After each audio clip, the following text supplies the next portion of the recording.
ова се само првични резултати од нашата работа, затоа ќе бидеме многу ограничени во трансферот на информации.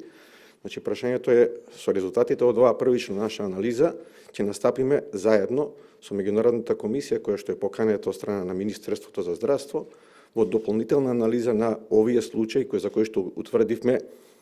значи, проблематична индикација или евентуално проблем во поставување на индикации и поставување на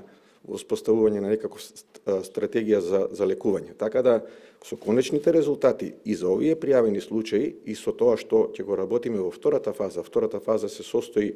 во влегување во институциите со некаква рандом стратегија која што ние ќе ја донесеме на следниот состанок, кај што ќе правиме на сите институции кои што се бават со кардиоваскуларна медицина во државата, ќе направиме анализа на одреден број на случаи околу стратегијата на лекување на пациенти со кардиоваскуларни проблеми.